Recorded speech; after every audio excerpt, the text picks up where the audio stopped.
Prêchons Christ crucifié. Prêchons Christ crucifié. Il est mort sur la croix et il est ressuscité. Il est mort sur la croix et il est ressuscité. Toujours ravi de vous retrouver dans ces 365 jours sous la lumière de la croix.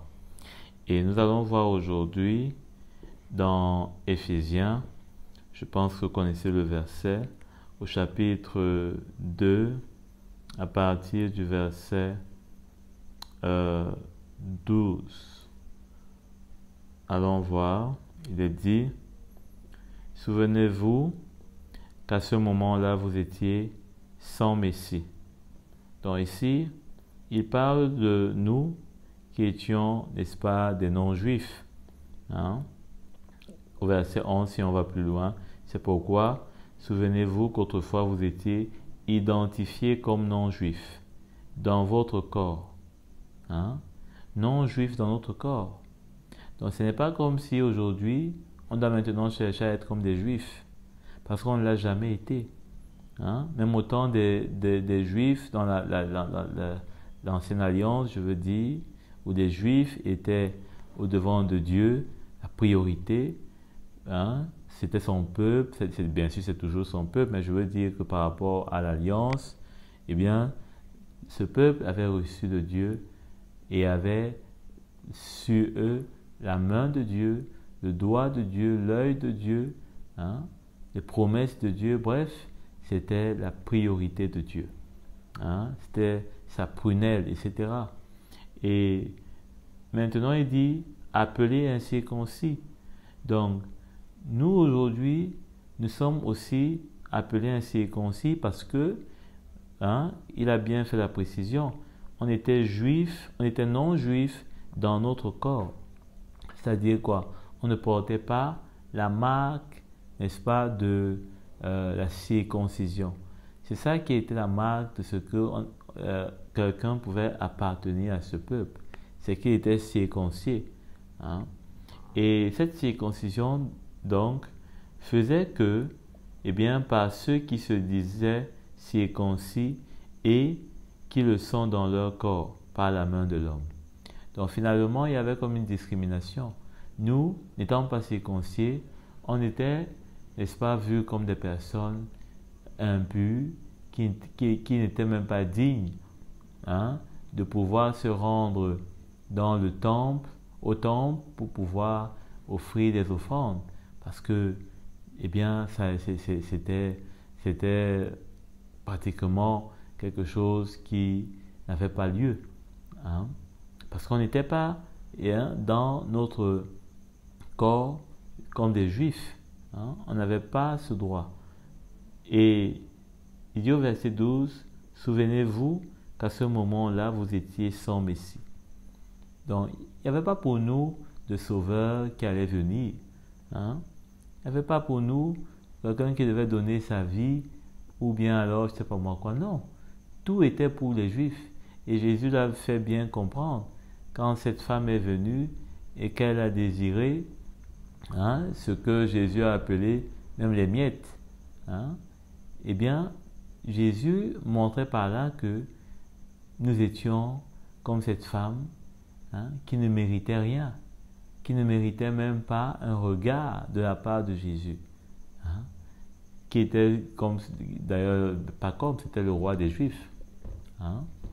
C'était ce Messie, c'était cette descendance qui avait été promise à David. Donc, c'était vraiment quelque chose pour nous de pénible. Ce n'était pas un moment où les païens, hein, pouvaient, n'est-ce pas, faire n'importe quoi. Hein. Ils devaient bien se cacher, surtout des Juifs, hein, qui ne voyaient qu'en eux le péché. Hein. Et il dit, exclu du droit de citer en Israël. Donc on n'avait pas droit à la parole, on n'avait pas droit au chapitre, en d'autres termes. Hein. On était vraiment pas différents des esclaves, qui n'ont rien à dire, hein, qui doivent obéir. Si surtout on était esclave en Israël, ou alors je ne sais pas moi quoi, il y a beaucoup d'ordonnances qui montrent que, eh bien que le Seigneur ait donné des instructions pour que l'étranger ne soit pas aussi marginalisé, aussi écrasé, hein, mais quelque part, c'était...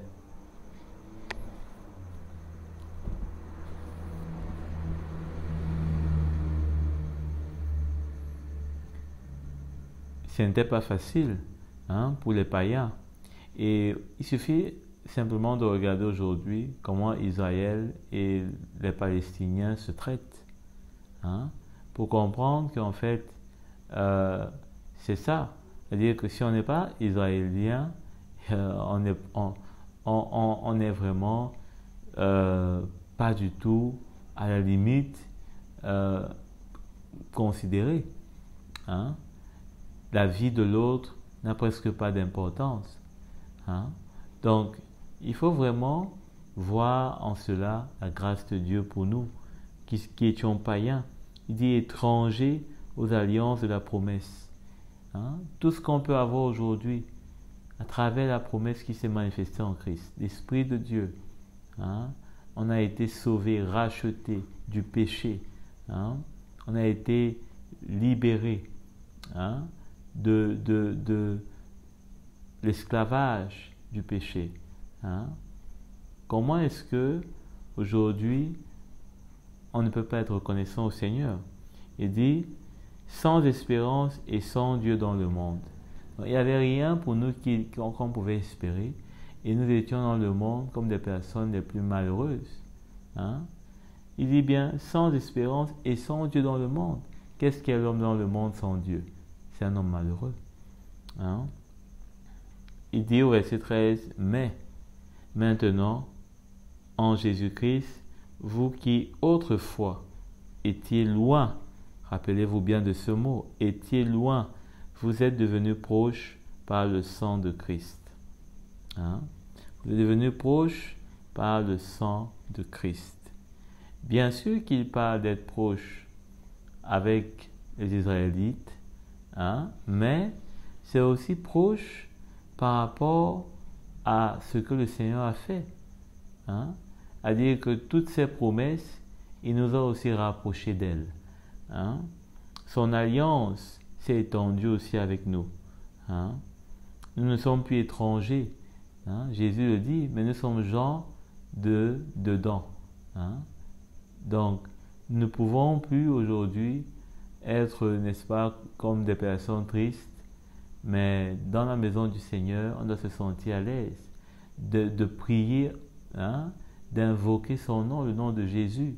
On doit être, hein, complètement libre de pouvoir s'approcher du Seigneur, de prier, hein. Avant, les païens, hein, les étrangers qui n'étaient pas israélites n'avaient pas ce droit. Hein? Ce n'était pas quelque chose qu'on voyait n'importe comment, non. Hein? Il y a parfois quelques petites exceptions où la parole de Dieu nous montre, hein, à travers certaines ordonnances, comment est-ce que l'étranger pouvait avoir part d'une certaine façon, etc. Mais tout ça n'est que l'ombre de ce qui devait se manifester dans la grâce.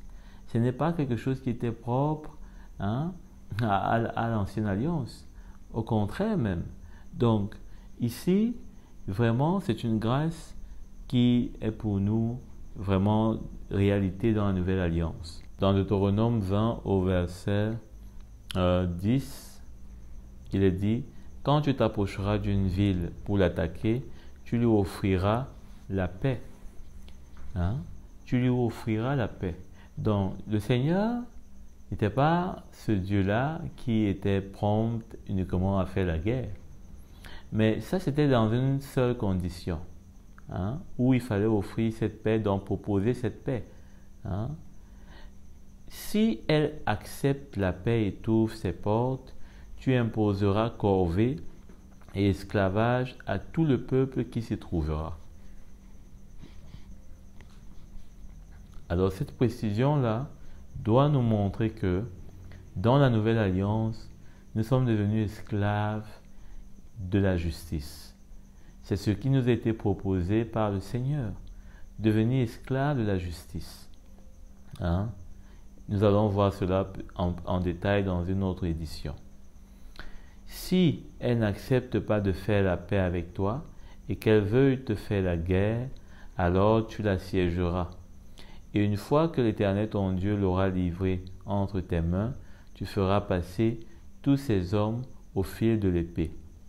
En revanche, tu prendras pour toi les femmes, les enfants, le bétail, tout ce qui sera dans la ville, tout son butin, et tu mangeras le butin de tes ennemis que l'Éternel ton Dieu t'aura livré.